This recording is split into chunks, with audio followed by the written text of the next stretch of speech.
Pse kombët dështojnë, nga Daron Acemoglu dhe James Robinson. Prirja një vendi drejt pasurisë ose varfërisë nuk varet thjesht nga gjeografia, kultura apo edukimi. Në kufirin midis Meksikës dhe Shteteve të Bashkuara, gjendet një qytet i ndarë në gjysmë mes dy kombeve. Banorët e Noagles, Arizona, gëzojnë një standard jetese shumë më të lartë se ata që jetojnë në jug të kufirit, në Noagles, Sonora. Ata kanë një qasje më të mirë në kujdesin shëndetësor dhe në arsim. Normat e krimit janë më të ulta dhe të ardhurat mesatare familjare janë 3 herë më të larta. Çfarë shkakton dallime kaq të mëdha? Hipoteza e gjeografisë ka qenë teoria më me ndikim për ta shpjeguar këtë pabarazi, por kjo teori dështon në këtë rast. Ajo u shpreh më qartë nga filozofi francez i shekullit të 18, Montesquieu. Ai besonte se banorët e klimave më të ngrohta dhe tropikale ishin më pak punëtorë se ata që jetonin në klima më të buta dhe ishin më të zellshëm dhe më produktiv. Në kohët moderne, teoria ka marrë formë tjetër, duke theksuar praninë e sëmundjeve në rajonet e ngrohta si Afrika, Azia Jugore dhe Amerika Qendrore, si edhe cilësinë e dobët të tokës në këto vende, që supozohet se pengon rritjen ekonomike. Por nuk është vetëm Noagles që i rrezon këto ide. Shikoni ndryshimet mes Koresë së Jugut dhe asaj të Veriut, mes ish Gjermanisë lindore dhe perëndimore, apo zhvillimin e madh ekonomik të Botswanës, Malezisë dhe Singapurit. Dy teori të tjera klasike gjithashtu nuk qëndrojnë. E para është hipoteza kulturore. Në fillim të shekullit 20, sociologu gjerman Max Weber pretendonte se shkalla lartë e industrializmit të Evropës perëndimore, në kontrast me pjesën tjetër të botës, kishte ardhur nga etika protestante e punës.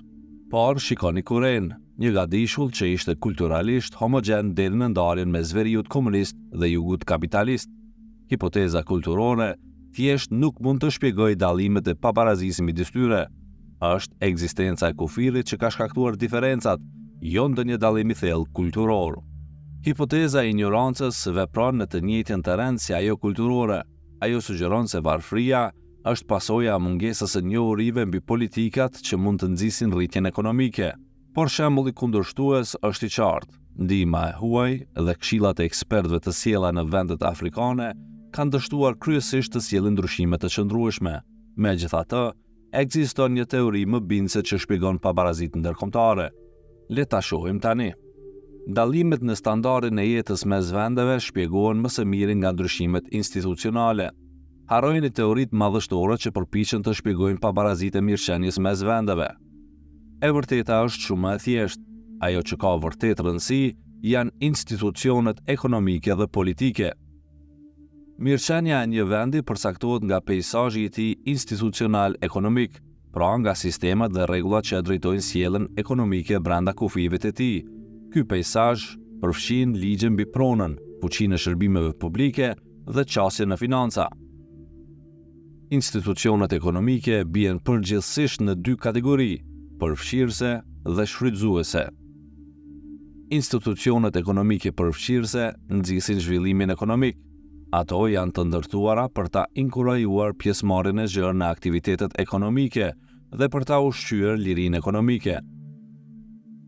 Në vende si Korea e Jugut apo Shtetet e Bashkuara, rregullat e tregut burojnë nga mbrojtja e pronës private, nga sektor bankar të zhvilluar dhe nga sisteme të forta të arsimit publik. Këto rregulla u japin njerëzve sigurinë se puna e tyre, risitë dhe përpjekjet do të shpërblehen dhe se pasuria e tyre do të mbrohet. Në kontrast, institucionet shfrytëzuese gjenerojnë të ardhura nga një grup shoqëror për përfitimin e një grupi tjetër. Në Amerikën Latine koloniale, për shembull, u ndërtua një sistem mbi detyrimin dhe shfrytëzimin e popullsive indigjene, i dizajnuar për t'i pasuruar kolonizatorët. Në Korenë e Veriut, familja Kim ngriti një regjim që shtypte popullin, ndalonte pronat private dhe përqendronte pushtetin në duart të një elite të ngushtë. Ashtu si institucionet ekonomike, edhe ato politike mund të jenë përfshirëse ose shfrytëzuese. Karakteristika kryesore e institucioneve politike përfshirëse është pluralizmi. Kjo do të thotë që grupe të ndryshme të shoqërisë përfaqësohen politikisht dhe se pushteti ndahet mes tyre. Që institucionet e jenë vërtet përfshirëse, ato duhet të jenë edhe të centralizuara. Centralizimi bën të mundur zbatimin e sundimit të ligjit, dhe shmang luftën e vazhdueshme mes grupeve për epërsi. Kur institucionet politike mungojnë në pluralizëm ose në centralizim, ato zakonisht shndrohen në institucione shfrytëzuese. Përfitimi kryesor i institucioneve politike përfshirëse është ndarja e pushtetit. Kjo çon në eliminimin e politikave ekonomike shfrytëzuese dhe si pasojë në përfitime ekonomike të përbashkëta për të gjithë anëtarët e shoqërisë. Ngjarje të rralla që ndodhin në periudha të caktuara historike mund ta ndryshojnë rëndësisht drejtimin institucional të një shoqërie, këto quhen momente kritike. Një ngjarje më shumë se çdo tjetër formsoi Evropën mesjetare dhe atë të hershme moderne. Në mesin e shekullit 14, Murtaja e Zezë u përhap përgjatë rrugëve tregtare nga lindja e largët deri në Evropë, duke shuar gati gjysmën e popullsisë së kontinentit. Përtej katastrofës njerëzore, pasojat ekonomike që pasuan e formsuan kontinentin për shekuj më radh. Murtaja e Zezë përfaqëson një moment kritik, një ngjarje e aftë për të përmbys ekuilibrin shoqëror dhe politik të një vendi, një kontinenti apo edhe të gjithë botës. Para se të mrrinte Murtaja e Zezë, sistemet shoqërore dhe ekonomike të Evropës ishin të ndërtuara mbi një model thellësisht shfrytëzues të qeverisjes, të njohur si feudalizëm. Monarku zotronte tokën dhe ndante atë mes zotrinjve feudal, të cilët në këmbim duhej të siguronin ushtri kur kërkohej. Toka punohej nga fshatarët, të detyruar ta dorëzonin shumicën e prodhimit si taks. Ata nuk kishin të drejtë të shpërguleshin pa lejen e zotrisë dhe ishin nën jurisdiksionin e drejtpërdrejtë të tij. Por Murtaja e Zezë solli mungesë masive të fuqisë punëtore.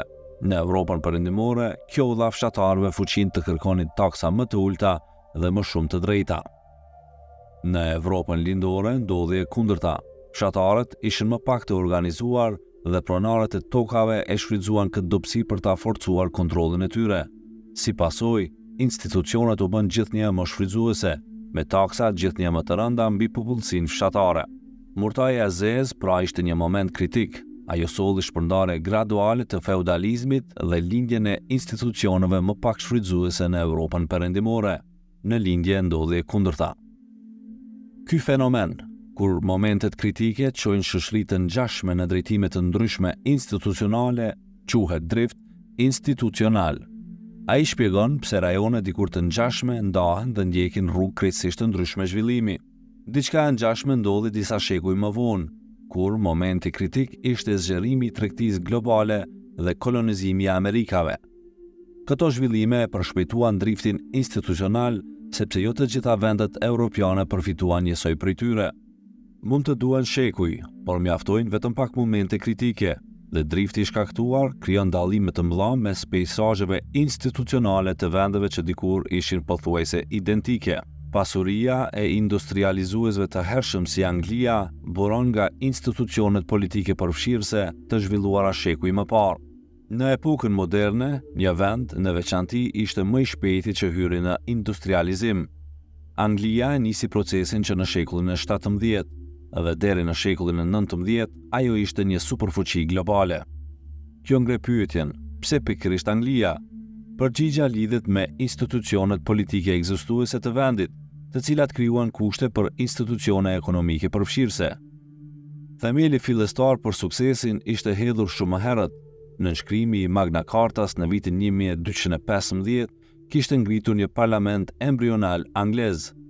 Por më kritik ishte revolucioni i lavdishëm i vitit 1688. Ai u mundsoi Williamit III me mbështetjen e parlamentit ta rrëzonte Jamesin e II. Në këmbim të kësaj mbështetje, parlamenti britanik fitoi më shumë pushtet, ndërsa ai i monarkut u kufizua. Ndryshe nga monarkët, anëtarët e parlamentit zgjidheshin, edhe pse vetëm nga pronarët e tokave. Si rezultat, parlamenti i zgjedhur shërbente interesat e kësaj pakice dhe duke bërë këtë, krijoi institucione ekonomike përfshirëse që nxisnin pjesëmarrjen aktive në ekonomi. Si pasojë, të drejtat e pronës u garantuan me ligj, ndërsa ligjet më të forta mbrojtëse inkurajuan investimin dhe inovacionin. Parlamenti reformoi gjithashtu sistemin bankar. Banka e Anglisë u themelua në vitin 1694. Një nga qëllimet kryesore të saj ishte sigurimi i kredisë për të mundësuar qytetarëve britanik të investonin. Sistemi tatimor u reformua gjithashtu. Për të nxitur prodhimin, u hoqën taksa mbi mallrat e prodhuara, si sobat, dhe u zëvendësuan me taksa mbi tokën. Një administratë shtetërore në zgjerim mundsoi mbledhjen më efikase të këtyre taksave. Qëllimi ishte që të ardhurat të riinvestoheshin dhe kështu të stimulohej rritja ekonomike. Gjatë shekujve 18 dhe 19, infrastruktura e vendit u përmirësua rrënjësisht. Fillimisht u ndërtuan kanalet e më pas hekurudhat. Të dy këto sisteme transporti mundsuan qarkullimin e lehtë të mallrave dhe lëndëve të para. Të gjithë këta faktorë së bashku e lehtësuan industrializmin e shpejtë të Anglisë. Prodhuesit tani kishin mjetet dhe metodat për prodhim masiv të mallrave. Ato dërgoheshin në të gjithë botën dhe fitimet e përfituara tatoheshin e ktheheshin sërish në ekonominë angleze. Kapitalizmi është i dobishëm, por si e mundsoi ky bum ekonomik dhe infrastruktura mbështetëse që institucionet e Anglisë të bëheshin gjithnjë më përfshirëse, do e shohim në vijim. Institucionet përfshirëse krijojnë cikle të vërtetshme.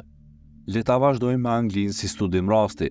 Nuk është rastësi që kur vendosen institucione themelore përfshirëse, rezultatet janë reforma ekonomike përfshirëse. Kjo sepse institucionet përfshirëse jo vetëm që nxisin rritjen ekonomike, ato gjithashtu e forcojnë vetveten me kalimin e kohës. Ndërsa institucionet politike të Anglisë u bën më pluraliste, ishte në interesin e çdo fraksioni të fuqishëm të sigurohej që fuqia e çdo fraksioni tjetër të kufizohej nga ligji. Hap pas hapi gjatë shekujve 19 dhe 20, këto institucione u bën gjithnjë më përfshirëse. E drejta e votës u zgjerua përtej elitës toksore, derisa në fund vota u bë univerzale për burra dhe gra, pavarësisht pasurisë. Kjo u arrit fal përpjekjeve të koordinuara të përjashtuarve, grevat e punëtorëve, trazirat shoqërore, peticionet dhe fushatat, të gjitha luajtën rolin e tyre. Megjithatë, suksesi i të përjashtuarve nuk ndodhi në një vakum. Institucionet e ngritura tashmë në Angli ishin të prira drejt kompromisit. Elita kishte interes që stabiliteti dhe qeverisja të ruheshin. Nuk kishte arsye të lejohej shembja një sistemi që ishte provuar kaq i suksesshëm financiarisht. Ishte më e mençur të dëgjoheshin kërkesat sesa të lejohej një revolucion që do ta shkatronte vendin. Ky zgjerim i drejtës së votës shënoi një ndryshim drejt institucioneve politike më pluraliste, të cilat tani ishin të afta të përfaqësonin interesat ekonomike të një pjese më të madhe të popullit. Institucionet ekonomike nga ana e tyre gjithashtu u bën më përfshirëse. Gjersa mullit e drejtësisë dhe të votës lëviznin ngadalë, ajo që i jepte shpejtësi dhe energji ishte media. Ajo monitoronte veprimet e të fuqishmëve dhe mbante votuesit të informuar mbi ngjarjet politike. Me pak fjalë, ajo siguroi që procesi vetë përforcues i përfshirjes institucionale politike të vazhdonte. Nuk kemi nevojë të shohim më larg se përtej oqeanit për një shembull. Në SBA në fillim të shekullit 20, banorët grabiçar krijuan monopole të fuqishme, si Standard Oil apo US Steel Company. Megjithatë, midis viteve 1901 dhe 1921, presidentët Theodore Roosevelt, William Taft dhe Woodrow Wilson miratuan ligje kundër monopoleve që ndalën përpjekjet e banorëve për të siguruar më shumë pushtet ekonomik. Ishte fal përpjekjeve të shtypit që abuzimet e këtyre monopoleve u bën çështje kombëtare. Së shpejti njerëzit në të gjithë vendin filluan të kërkonin reforma. Përqendrimi i pushtetit shpesh ndikon negativisht në zhvillimin ekonomik të një vendi. Do të ishte krejt natyrale të supozohej se udhëheqësit inteligjent do të zgjidhnin gjithmonë begatin në vend të varfërisë për vendet e tyre. Fatkeqësisht, elitat politike janë në thelb të interesuara për veten, edhe kjo ka pasoja negative për zhvillimin. Shtypshkronja është një shembull tipik, e shpikur në Mainz në vitin 1445. Ajo ishte përhapur në Strasburg, Rom, Firenze, Londër, Budapest dhe Krakov deri në fund të shekullit 15. Por sundimtarët e perandorisë osmane nuk donin ta lejonin këtë. Për ta, shtypshkronja përbante një kërcënim për pushtetin e tyre. Ndaj muslimanëve ju ndalohej të shtypnin në arabisht. Vetëm në vitin 1727 u lejua shtypja, por edhe atëherë dietarët fetar dhe juristët mbikëqyrnin çdo gjë. Ndikimi mbi arsimin ishte i madh. Vlerësohet se vetëm 2 deri në 3% të qytetarëve të perandorisë romane ishin të ditur, krahasuar me 40 deri në 60% në Angli. Një pengesë tjetër për rritjen ekonomike është frika që elitat politike kanë nga shkatrimi krijues. Shkatrimi krijues është një proces që ndodh kur inovacionet përmirësojnë efikasitetin dhe shembin sektor të caktuar ekonomik. Për shembull, zhvillimi i makinës së qepjes çoi në rënien e industrisë tradicionale të tekstileve. Në fillim të shekullit 19, perandori Francis i parë i Austrisë i rezistoi industrializmit.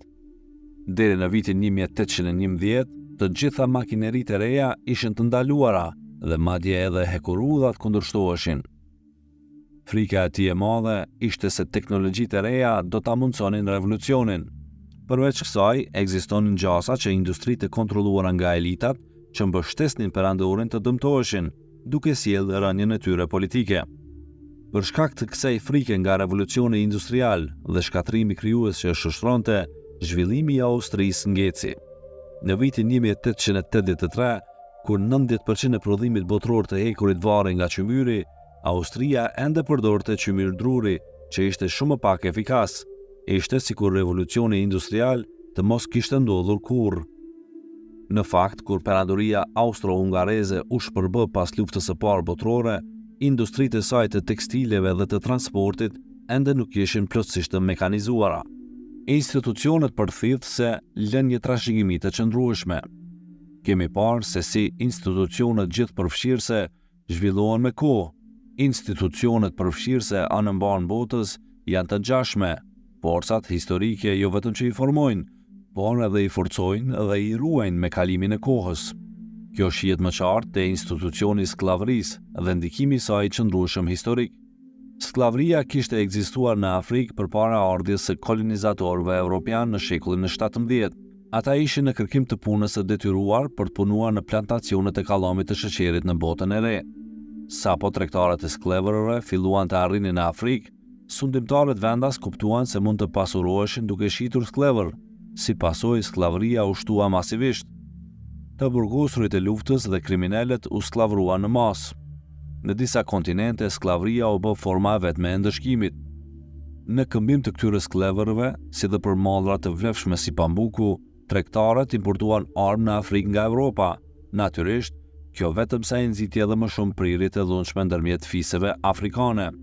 Edhe pse tregtia globale e skleverëve teknikisht përfundoi në vitin 1807, sklavëria vazhdoi në Afrikë.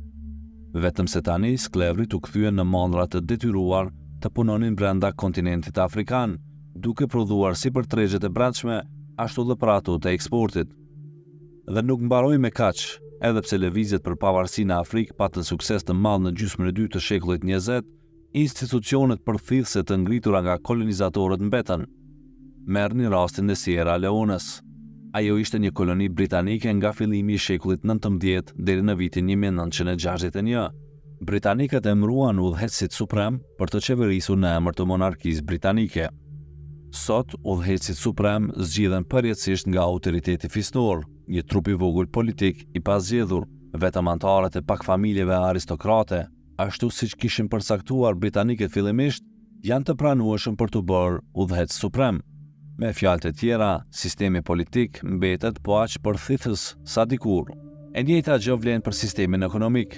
Në vitin 1949, britanikët themeluan bordin e marketingut të produkteve të Sierra Leones. Ky premtonte mbrojtjen për fermerët nga lohatit e çmimeve. Kushti, vetëm një tarifë e vogël. Sigurisht, kjo u rrit deri në gjysmën e të ardhurave të një fermeri deri në mesin e viteve 1960. Pavarësia nuk e mbylli këtë praktik. Në fakt, nënsia Ka Stevens, i cili u bë kryeministër në vitin 1967, fermerët u detyruan t'i dorëzonin 90% të ardhurave të tyre në taksa. Pyetja logjike është, pse këto institucione nuk shemën pas pavarësisë? Ta shqyrtojmë këtë në kapitujt e ardhshëm. Institucionet përthithëse krijojnë cikle vicioze të varfërisë. Në përgjithësi, institucionet përthithëse lindin kur udhëheqësit kushtëzojnë zhvillimin dhe përpiqen ta konsolidojnë pushtetin. Por ky është vetëm fillimi, sepse institucionet politike përthithëse janë vetë përjetësuese. Qëllimi i këtyre strukturave përthithëse është të mbajnë elitën në krye të pushtetit.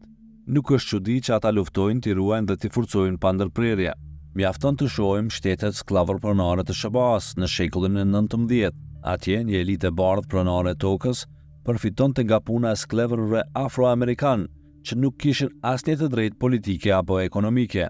Pas luftës civile amerikane dhe fitores së veriut, në vitin 1865, sklavëria u shfuqizua dhe burrat afroamerikan fituan të drejtën e votës. Por elita pronare e tokës në jug mbeti ende aty, gati për të shfrytzuar ish sklavërit si fuqi punëtore të lirë. Në përpjekje për ta konsoliduar pushtetin, ata futën taksën e votës dhe tekstet e shkrimleximit për votuesit e mundshëm. Sigurisht, qëllimi ishte të zhdukeshin nga vota afroamerikanët e sapo çliruar, që nuk kishin pasur mundësi të arsimoheshin. Dinamika e këtij pabarazimi të pushtetit u formalizua në ligjet e Jim Crow të fundit të shekullit 19 dhe fillimit të shekullit 20. Segregacioni u sankcionua zyrtarisht. Vazhdimësia e ekzistencës së institucioneve të tilla përthithëse edhe pas ndryshimeve të regjimit është studiuar gjerësisht.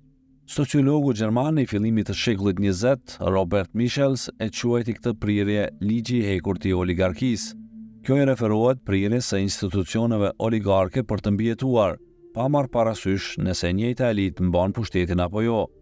Kjo është pikërisht ajo që ndodhi në Afrikë pas pavarësisë. Institucionet përthithëse të ngritura nga europianët në thelb mbeten aty edhe sot. S'ka dyshim që ata që përfitojnë pushtet nga këto institucione janë pothuajse të detyruar ta konsolidojnë edhe më shumë fuqinë e tyre.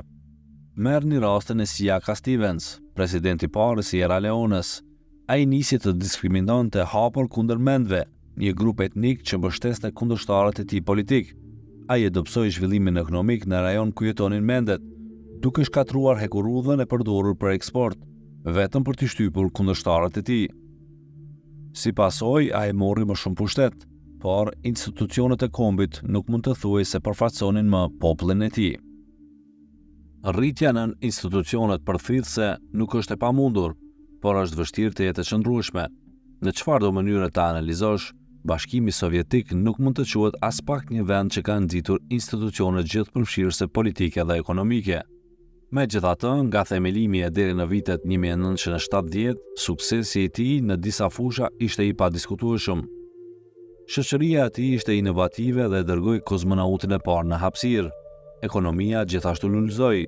Shkalla mesatare vjetore e rritjes ishte për 6% midis viteve 1928 dhe 1960. Një arsye pas një rritje të tillë ishte fakti që sovjetikët kishin marrë nën kontroll vende që kishin mbetur të pazhvilluara për shekuj. Në Republikën Sovjetike, rendi feudal sapo ishte hedhur pas krave. Si pasojë, rishpërndarja e burimeve nga sektori bujqësor në sektorin industrial më produktiv kishte shumë kuptim. Rezultati ishte një rritje e madhe ekonomike, befasuese në një vështrim më të afërt, pasi nuk do të pritej një rritje e tillë brenda institucioneve ekonomike përthithëse. Të drejtat e pronës ishin të pakta dhe punëtorët rrezikonin burgosjen nëse kapeshin duke mos punuar. Këto kushte shoqëroheshin me një institucion politik përthithës, një diktaturë të një partie të vetme, e pamërshirshme dhe vrastare. Është e qartë se suksesi ekonomik i ndërtuar mbi institucione të tilla përthithëse nuk është i qëndrueshëm. Sapo burimet u rialokuan drejt përdorimit më efikas, mundësitë për rritje u rralluan. Për më tepër, sistemi ekonomik nuk ishte i ndërtuar për të nxitur realisht inovacionin dhe me të rritjen. Arsyet janë të qarta. Sistemet ekonomike përthithëse nuk i stimulojnë njerëzit të punojnë në mënyrën e duhur. Elita drejtuese gjenden gjithmonë duke u përpjekur të korrigjojnë forcat shoqëruese të ekonomisë së vendit të tyre. Dhe gjatë këtij procesi, gabimet janë të pashmangshme. Në vitin 1956, për shembull, sovjetikët prezantuan shpërblime inovacioni të lidhura me produktivitetin e një shpikjeje. Megjithatë, produktiviteti llogariti mbi bazën e totalit të pagave të një firme. Kjo do të thoshte se inovacionet që kursenin punëtor mund të sillnin humbje, pasi ulja e fuqisë punëtore reduktonte shpenzimet e pagave. Një tipar tjetër i sistemeve përthithëse është se udhëheqësit pengonin shkatrimin krijues. Arsyeja, sepse inovacioni, cili do qoftë dhe pavarësisht se sa shumë e nxit rritjen, është një kërcënim i drejtë për pozitën e elitës. Së fundi, vendet me sisteme politike përthithëse janë të prirura ndaj konflikteve brenda elitës, gjë që shkakton paqëndrueshmëri dhe kufizon rritjen. Kjo ndodh sepse të gjithë mund ta shohin shpërblimin dhe pasuritë e mëdha që mund të mblidhen sapo të arrihet pushteti absolut. Të gjithë duan një pjesë nga ajo torte. Thyrja e cikleve vicioze të varfërisë është e vështirë, por jo e pamundur. Deri më tani kemi parë se si rritja e qëndrueshme e standardeve të jetës në një shoqëri është e mundur. Mjafton që institucionet ekonomike dhe politike të jenë gjithëpërfshirëse dhe pluraliste në natyrë. Por çfarë do të thotë kjo për begatinë e ardhshme? Çfarë mund të bëjnë vendet që sot kanë institucione politike dhe ekonomike përthithëse, por duan të dalin nga trendet historike? Së pari është e rëndësishme të kuptohet se historia nuk është determinuese. Kjo është vetëm një mënyrë e sofistikuar për të thënë se ardhmja nuk formsohet gjithmonë nga e kaluara. Siç kemi parë, institucionet përthithëse dhe ato gjithëpërfshirëse lulëzojnë pas momenteve kritike që ndryshojnë peizazhin institucional. Por kjo rrugë nuk është e papërcaktuar. Ciklet e virtytit mund të thyen, ashtu siç mund të vazhdojnë ciklet e shfrytëzimit. Mjafton ta shohim Britaninë dhe pjesën tjetër të Evropës perëndimore. Për të thënë të vërtetën, deri vonë, institucionet e tyre kanë qenë shumë përthithëse. Megjithatë, nyjet kritike i udhëhoqën ngadalë këto vende drejt institucioneve më gjithëpërfshirëse, edhe nëse për këtë u desh murtaj azez dhe shumë kapitalizëm.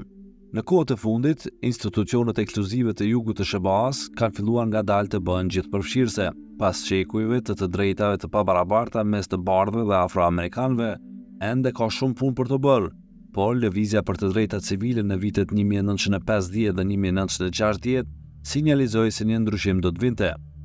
Por çfarë tani? Duhet të sigurohemi që institucionet gjithëpërfshirëse të inkurajohen në mënyrë që begatia ekonomike të nxitet në mbar botën. Për shembull, ndihma huaj ka pak efekt në sfidimin e institucioneve përthithëse që shfrytëzojnë komunitetet nëpër Afrikë dhe Azi Qendrore. Nëse duam të nxisim një ndryshim pozitiv, ndihma huaj duhet të përdoret me kujdes dhe qëllim. Grupet që aktualisht janë të përjashtuara nga vendimarrja duhet të pajisen me mjete që të sfidojnë institucionet përthithëse në vendet e tyre. Brazili është një shembull i qartë. Aty nuk kishin ekonomistët apo politikanët ata që sollën ndryshimin, por një popull i fuqizuar dhe i përfshirë. Ishte fal një lëvizje të fuqishme popullore që diktatura ushtarake e vendit urrëzua në vitin 1985. Lëvizjet shoqërore, si ato të udhëhequra nga sindikatat, kishin ngritur themelet për një koalicion të fortë kundër diktaturë, dhe me thyrjen e këtij cikli, Brazili lulëzoi. Midis viteve 2000 dhe 2012, ekonomia e tij ishte ndër më të shpejtat në rritje në botë. Zinxhiri mund të thyet në çdo kohë. Mesazhi kryesor i këtij libri është: begatia dhe varfëria ndërmjet kombeve nuk janë fate të paracaktuara që burojnë nga kultura apo gjeografia. Arsyeja kryesore pse disa vende bëjnë më mirë se të tjerat është peizazhi i tyre institucional. Ky formsohet gjatë historisë, shpesh për shekuj me radhë. Natyrës së institucioneve të një kombi, pra nëse janë gjithëpërfshirëse apo përthithëse, i detyrohet begatia. Këto prirje mund të thyen duke i drejtuar përpjekje drejt reformimit të institucioneve. Do të kërkoj mund, por ciklet vicioze të varfërisë mund të thyen kudo në botë. Për çdo koment, ide apo sugjerim, ju ftojmë ta vizitoni blogun tonë nxic.art. Mendimi juaj është i rëndësishëm për ne dhe ne jemi gjithmonë të gatshëm t'ju dëgjojmë.